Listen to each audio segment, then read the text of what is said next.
Hello everybody, my name is Bragster and welcome back to my journey into journalism, where recently I've been going over the shorthand book. Woo! And my aim, as you know, is to complete at least Unit 5 by the time I go to uni in September.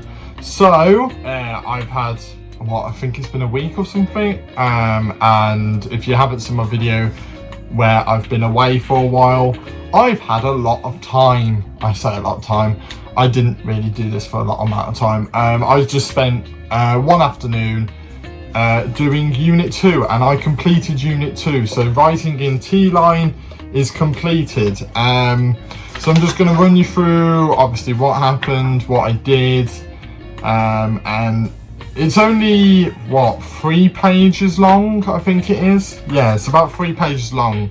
So it's not that long of a chapter really, of a unit, and that says the same for a lot of chapters right at the start, is they don't seem that long. Obviously the first one took a bit to get through because you're trying to get used to things, but this one, yes, it was a massive step up, but it's quite short and sweet, so you can quickly get through it, and that's what happened. So initially it just talks you through, you know, the joining the letters up, everything like that. When you need to remove letters, when you don't need to remove letters. So like pair, like P-E-A-R goes into P-R, and you only write P-R, which, don't get me wrong, it's gonna get confusing. I know it's gonna get confusing, I know, and we're gonna have to deal with that together. But yeah, but then when it's like something like big bag, big bag, beg, stuff like that, you're gonna need the vowel, aren't you? Like, you're gonna need the vowel.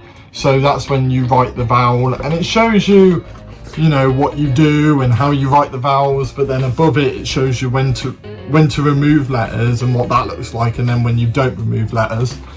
So it's just getting you used to things. And then it says like you remove silent letters. So like with the word dumb, the B at the end, you just don't ignore it. You just remove it because it's silent. So it's basically you only leave the letters that make all the sounds. So like hedge is HG. Like you remove the vowels on each end, and then it's just HG. So yeah, it can get confusing, and it sounds confusing, especially when you see all the explanations up there. But the way it goes through it actually made it a little bit easier. So it then went on exercise 2.1. What it did is it removed all the unnecessary letters, so how you would write in shorthand, but left it in like English, so just as the letters. So it didn't put it in shorthand, it just left it as the letters to get you used to reading the words without its main letters. So just to give you some idea, that's what it is. And it looks confusing, and it is confusing, but honestly I sat there, and don't give up with this, okay? So what I noticed is I felt the need to find the answers. I felt the need to look up the answers. I felt the need to, you know, have some consolidation as to what I was doing. Don't, because you don't need it. If you just sit there long enough, looking at it, trying to work things out, read it. If you don't know a word, read around it and try and get the words to fit together. Like, because some of them you look at and you're just like, oh, that's this word, that's this sentence. And others you're like, what does that mean? What's this? What's that? What's this? But then when you read the words around it, or you go to the other sentences, you start going, oh, that's it, that's it. So your brain starts working it out, and over time you get used to it. You just start seeing it a lot better than what you were seeing it, and by the end of the exercise you do. And yes, I got a couple of things wrong. If you look here, like I got a couple wrong, but it wasn't that bad actually. You know, there was a couple of mistakes in there that are a bit annoying and don't help in any way, but I carried on. Usually when I make mistakes I don't carry on, but there were minor mistakes. Yes, they're mistakes, but they're minor mistakes, and I think the only way to learn this is just with perseverance and not giving up, because I feel like if at any point you start getting down on yourself, you're going to struggle to get through it. So then it was all about like the position of words and how if the first word is a short word, so like as in like in the shorthand it's tiny, but then the second letter is a massive one, so let's say it's like T-L. That's a bad example actually. A-L, let's say it's A-L, right, for all. So you would then, the A would, rather than sit on the line, it would sit at the top where the L is, so it can join, because basically the big letters take priority, and that's what the position of writing section is all about. It is about positioning of stuff and how it can all look different, and how the same letter, so the letter K in hike, joke and peak, are in different positions, rotated, this, that and the other, and that's all it is. So it's just trying to get used to that. Did I enjoy that? No, I didn't, but it is what it is. And then it takes a bit of getting used to. Exercise 2.2, it says remove all the unnecessary letters from the following words and then write in T-line, which is what I did. Obviously, as you can see, there's a mistake there, mistake there, mistake there, mistake there.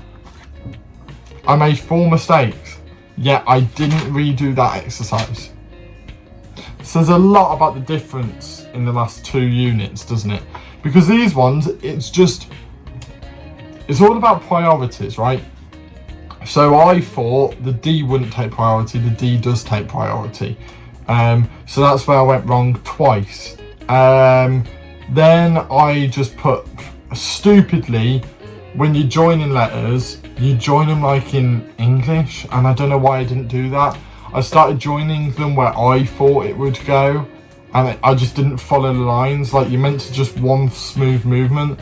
So if you look on like jam there, so I put the M at the top, whereas when you write the J, you write it downwards, so therefore the M should go down there.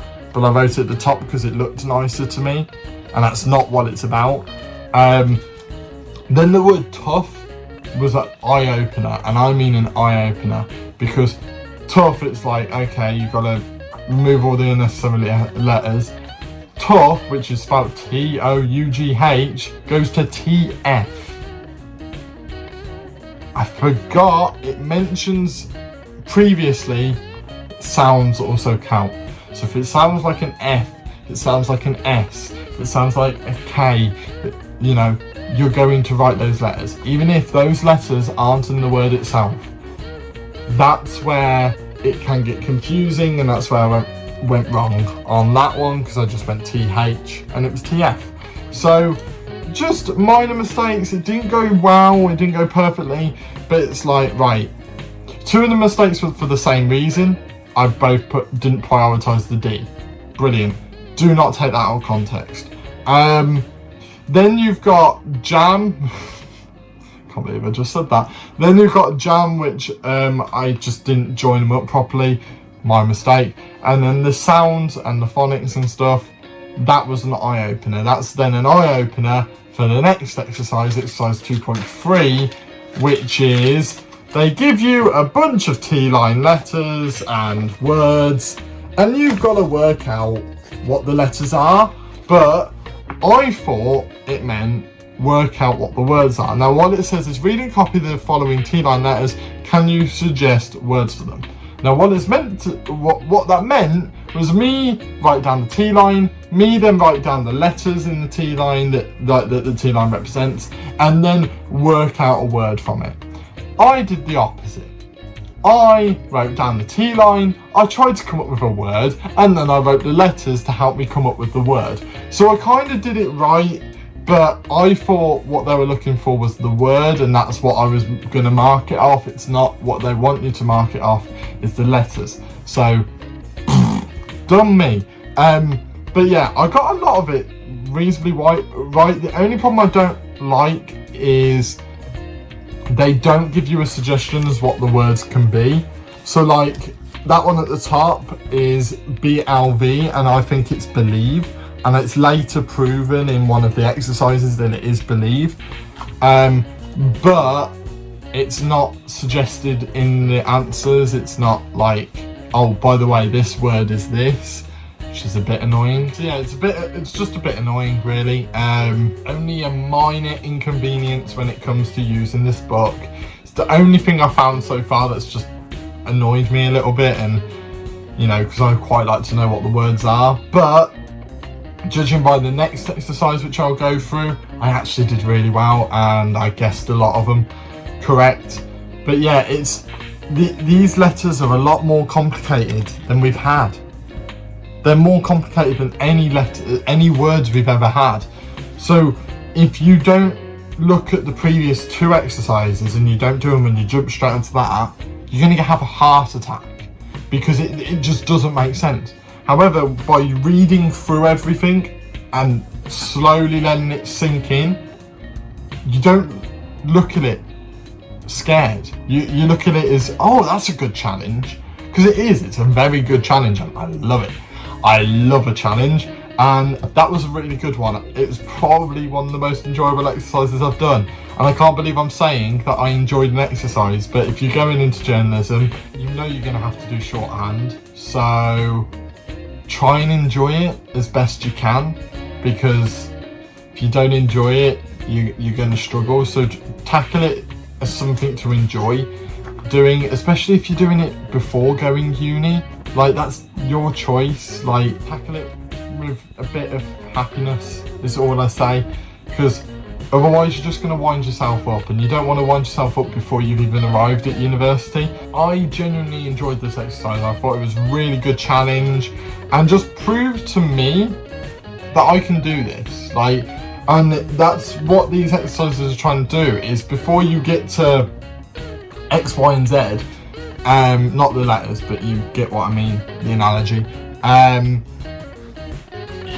Once you get to those sections, you'll be fine, because you've been through the nitty gritty.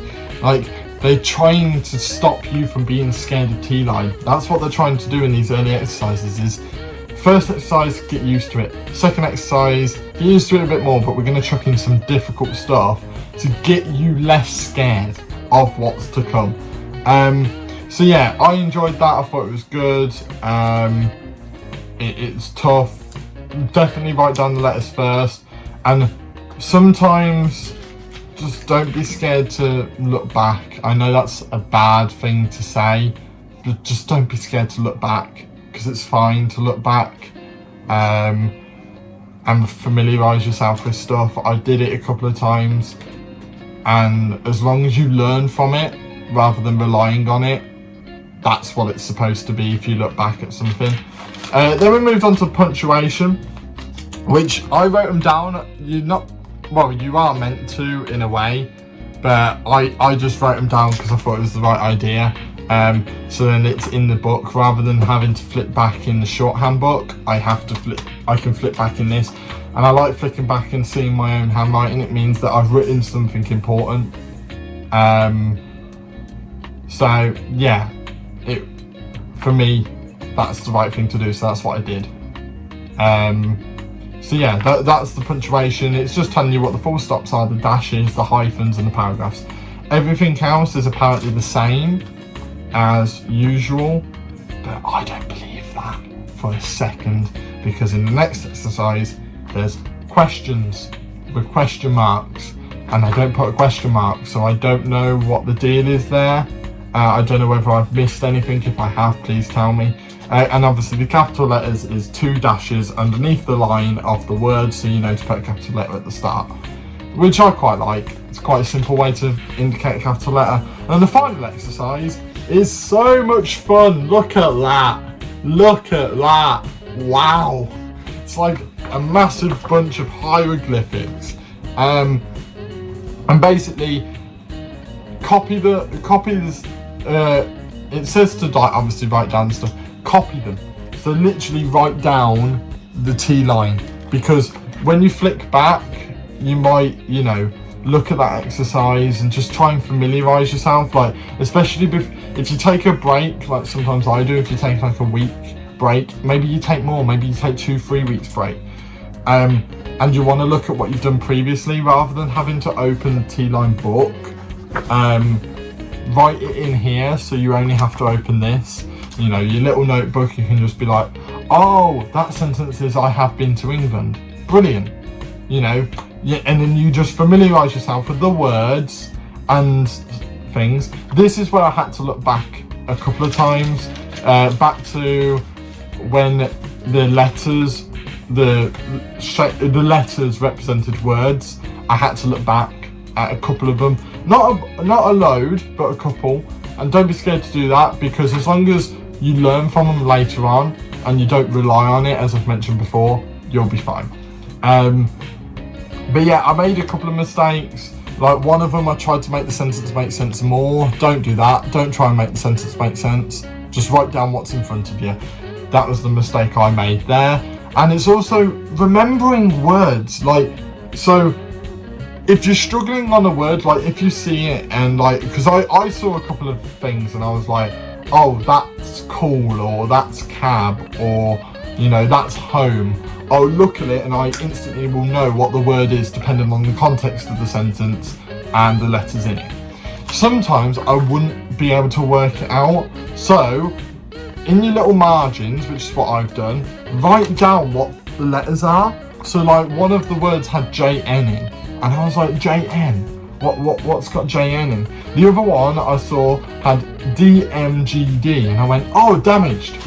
You know, seeing the letters on the page might help you to come up with a word. So if you really are struggling with a certain word, but you know what the letters are, write down the letters and you might be able to create a word with the context of the sentence behind it. And that's at least what I did. Doesn't always work, don't get me wrong, it doesn't always work, because there were 2 times when I just couldn't work it out. So the JN one, I forgot join existed as a word, and PR, I forgot that paper was a word. Well, I didn't forget paper was a word, but I forgot that double letters are removed, so you won't ever write PPR, you will just write PR, because double letters next to each other are removed. And I'm like, no, I've completely forgot that was a thing. Would I have got it anyway? I'm not so sure. But again, that's a few mistakes, but I'm not redoing them, because overall I did well. And you're gonna make mistakes. You are only on unit 2. You are going to make mistakes. Accept that. You are. You know, it's just whether you learn from them or whether you rely on the things that have helped you to, you know, get the answers. That's basically the only difference. So yeah, that was it for unit 2. I actually enjoyed this. I thought it was a lot tougher. It took me a lot longer. Usually in these sections I spend like an hour. This one I spent 2.5 hours. Just straight up sat down and just did it, with music on in the background. It was a lot harder than I thought it was going to be. For unit 2, it was definitely, sorry, my belt started digging in to me there. But yeah, the next couple additional Teeline characters or something.